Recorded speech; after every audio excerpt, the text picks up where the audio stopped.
What's up, guys? So I'm back with another video. I'm I'm here to cover the NFL draft first round. I'm only gonna talk about the biggest winners and the biggest losers of the draft. So you like the video, hit the like button, you can subscribe button, man, and leave a comment, bro. And comment is a great comment to me, bro. So I mean, have the interaction, all that type of stuff. So without further ado, let's let it get on the video so I don't make it too long. So the first winner of the draft, like really the biggest winner of the draft, in my opinion, was the Chicago Bears trade up to get Justin Fields. That was shoot. I ain't gonna lie. I didn't think the Chicago Bears were gonna be able to get Justin Fields in the first round, bro. I didn't expect Justin Fields to fall in the draft. Well, I expect him to fall, but I expect him to fall at the top 10. That's really what it comes down to. I didn't know he was gonna just fall top 10 like that. So for the Chicago Bears to go up and get him at the 11th spot, that was big for them, man. Now they can just they can either have him not start in the season and Dalton start, or you can just have Justin Fields start right out the gate. Cause like you only paid 10 mil for Andy Dalton. I mean, I know it's a lot for like a backup, but still like it's 10 mil you can eat up though.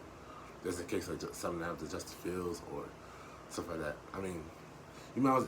I mean, you already paid 10 mil for Andy Dalton, but you can still start Andy Dalton week one, stuff like that. But Justin Fields, that's a great pick in my book. I thought he was second best QB in the draft, and you basically stole him in the draft. So he was definitely the biggest winner in the draft. Literally the biggest winner in the draft in my book, man. So the second winner I have is the Miami Dolphins. Miami Dolphins drafted Jalen Waddle of Alabama and Jalen Phillips from Miami. And Jalen Waddle, that was a great pick. They needed a weapon like that. He's definitely fast in the draft, definitely a good round man. And Tua needs this type of receiver, man, to where they can catch the ball from the quick slant and get big gain out of that, man. He needs a receiver like that. That's why they got Will Fuller in some free agency, bro. That's why they got Will Fuller. That's why they drafted Jalen Waddle. Now you see how he actually does. How Tua actually does when you have weapons like that. And then for Jalen Phillips to fall down to him and they take him for the first round pick, that was a great value pick in my book, man. That was great because they honestly did think that edge rusher because like their edge rusher rotation is actually really solid. Just maybe over the top you get that premium edge rusher, man. They can get for that team. So yeah, I love that pick. I know concussions are always gonna be a question for him because Jalen Phillips was forced to retire with his medical history and stuff like that. He went to Miami. He like played for them stuff like that. But I think Jalen Phillips is gonna be great though. I really do. I like him. He has great upside. Great upside, man. I love him. So really great pick by Miami. And now the next big winner will be the Minnesota Vikings when they picked Christian Darrisaw. They traded down and still only get Christian Darrisaw, which was surprising because I thought he was gonna be picked up there too. But that's a great value pick. Minnesota did it right when they traded down just to get the tackle that he actually wanted. Now it gives Kirk Cousins the protection that he legitimately needs, bro. Because the offensive line is still pretty bad. Like it doesn't make sense how bad the offensive line is. To me, the offense Christian Darrisaw would be a great piece for them. Stuff like that, for pass protection, because they need it a lot. And he's a really good run blocker too, man. To give Dalvin Cook holes open, man. Because Dalvin Cook's great. He's still a great running back as it is, but he's not gonna last week. He's gonna hit in that backfield. So plus Kirk Cousins not as he's mobile enough, but he's not as mobile as other quarterbacks, obviously. So it's a really great pick for them, man. I thought they were going Elijah Vera Tucker though, but Christian Darrisaw is an even better pick though. So I like that pick a lot. I like it, man. Good job on the Minnesota Vikings for just the offensive line. And the next one I have is Detroit Lions when they pick up Penei Sewell with their 7th pick in the draft. And honestly, that was a great pick. Like, I'm not even, like, I can't even bash at them. That was actually a great pick in my book. Like, their offensive line is actually pretty good. It's not going over the top. They're paying Woods as the left tackle in the future. Like, I love that pick. That way they can protect Jared Goff, man. I mean, hopefully Detroit Lions draft a receiver in the 2nd round, 3rd round, stuff like that. I hope they do that. Because the receivers is not something to be proud of, really. But to get Penny Sewell, who had potential to be an all-pro left tackle, hey, man, I'll take that, man. I'll take it. Gives Jared Goff at least protection that he needs. Because Jared Goff's not mobile at all. He's away from pressure and stuff like that. And when they eventually pick their successor, like in the next 2 drafts, something like that, they already have offensive line set for that future QB in the future, man. So I love that pick by Detroit Lions. It's a great value pick right there for them. And the last winners is the San Francisco 49ers when they picked Trey Lance. I wasn't originally going to put him in the video because it's a top 3 pick, but I'll say this though.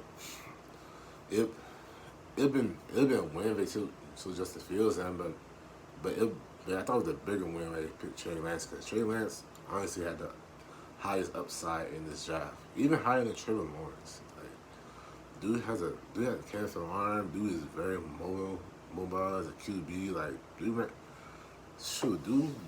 went the whole year without throwing an interception, bro.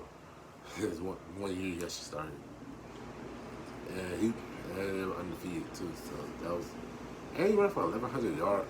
Rushed for 1,100 yards too, on the ground. Where in NCAA, they count whenever you get sacked as rushing, you use rushing yards. So yeah, that's how many rushing yards we had basically. Maybe I had over 1,200 yards maybe. But he has really great potential. I love him. Now, accuracy issues is really the key for him. But like, I think in this system, with Kyle Shanahan, is really a QB-proof system, bro. Where if you don't make mistakes, that offense is gonna be a lethal offense. And I think Kyle Shanahan can coach him up to be that QB that I'm pretty sure he can be, man. I love the potential, bro, as a QB. I do love it. Now to the 4 losers, bro. The biggest losers in the draft has to be the Las Vegas Raiders. I mean, man, Alex Leatherwood with the 17th pick. Alex Leatherwood he's an upside guy who needs work, but you really gonna roll with him in the 1st round though? When you had Tevin Jenkins and Christian Darrisaw when he was still on the board. I didn't like that at all. Shoot, they could have even drafted J.O.K. or even Caleb Farley, bro, with that pick. They need defense too, but they chose. I'm fine with choosing offensive line, but I feel like they better offensive line on the board, bro. But they could have got with that pick. They chose a pick that you could honestly get in the 2nd round. Honestly, like, I didn't understand that pick, but like, hey, man. Then again, the Raiders always on the losers list because they always reach the 1st round. I would never, like, ever since my man got been on that team, they always reach in the 1st round. I would never understand why, but that's on them. That's them. I feel like they reach there again in the 1st round, bro, and see how they go. Man, hopefully become great.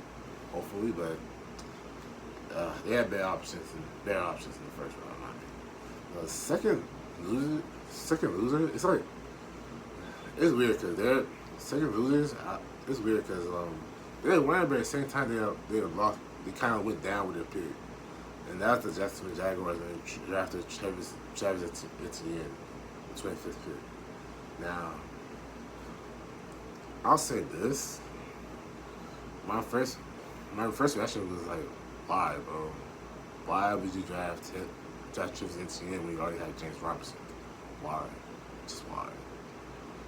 Now, I understand why, because I guess they want to use it as an Al Kamara role, and then have James Robinson be the Mark Ingram in that role.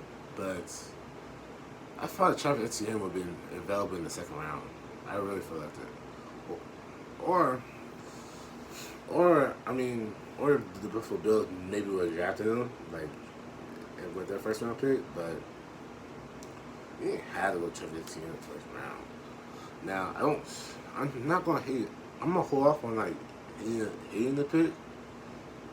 Well, I hate the pick, but I'm gonna hold off on hating it as much as other people would if they go defense in the second round, like like a safety or a D tackle in the second round. Like I didn't. I personally didn't like the pick, but I guess I can see why they would do it because speed, because everybody wanted speed in his offense for that. But man, honestly, bro, I just hope that they don't. I just hope they dress the defense in the second round. They really do need to dress that defense, bro.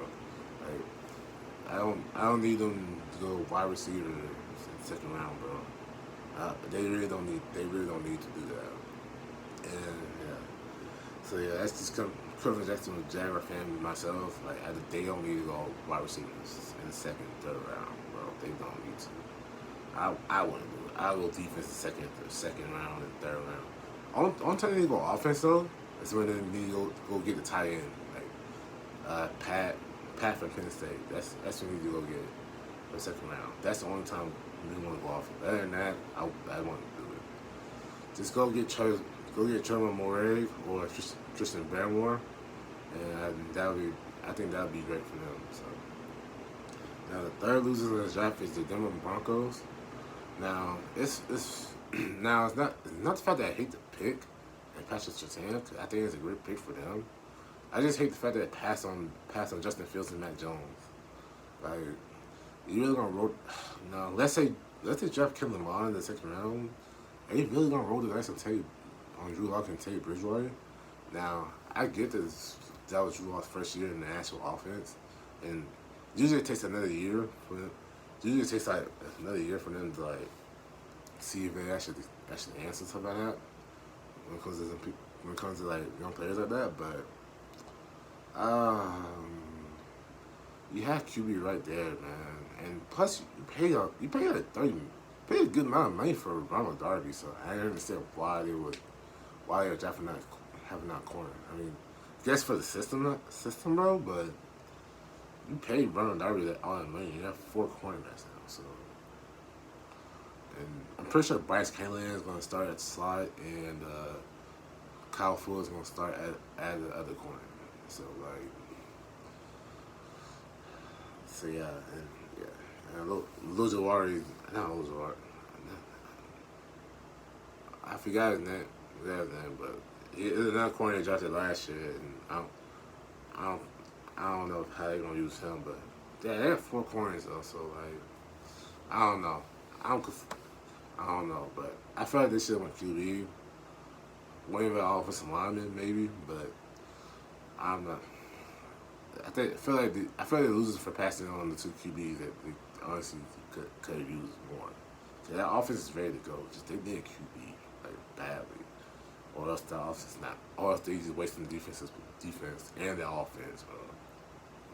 But the last losers I have is the team that ain't even choosing the first round, the Houston Texans. They don't have a first round or a second round pick this year in the draft. There's no way they could trade up, and they basically soured Deshaun Watson. Now, the allegations of Deshaun Watson, it's allegations. I take that's to prove guilty. I don't want to touch on that too much, but it's something that of course you got to monitor. But Deshaun Watson's not gonna play next year. Yeah, but man, they really mismanaged. They really mismanaged it the whole time. Like because really, had they not traded Dwayne Brown, in 2017, they would not have to trade all the first round, second round picks just to get Lamar Tunsil and then pay him all that money. They did not have to do that. They could. There's other ways they could get him without trading all those picks like that. Like he wasn't. Like don't get me wrong, Lamar Tunsil's been great for him. He's not. But like he's wasn't like he ain't the best left tackle in the league, but he's one of the best ones. But that's like you basically just said that we value this much over a Q, really this much over a QB, and you just doing to get everything to get left tackle. Like, man, they fumbled the trade this year. He fumbled the trade, bro. And plus they traded Hops for a second round pick last year. Like they could have literally had picks for next year or everything like that. But yeah, Houston Texans, they're they're a dumpster fire at the moment. But you know, I hope. I guess I hope they could turn around and go to my division. But still, I don't like seeing I don't like seeing bad GM like that, man. I don't like seeing that. But those are my wins and losers of the draft.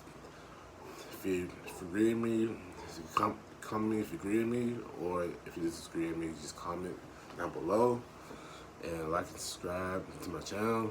And I'll be watching round 2 of the draft and round 3 of the draft this for the night. I will be watching that and I'll maybe give my thoughts on that tomorrow. So appreciate watching the video, and I'll see y'all guys.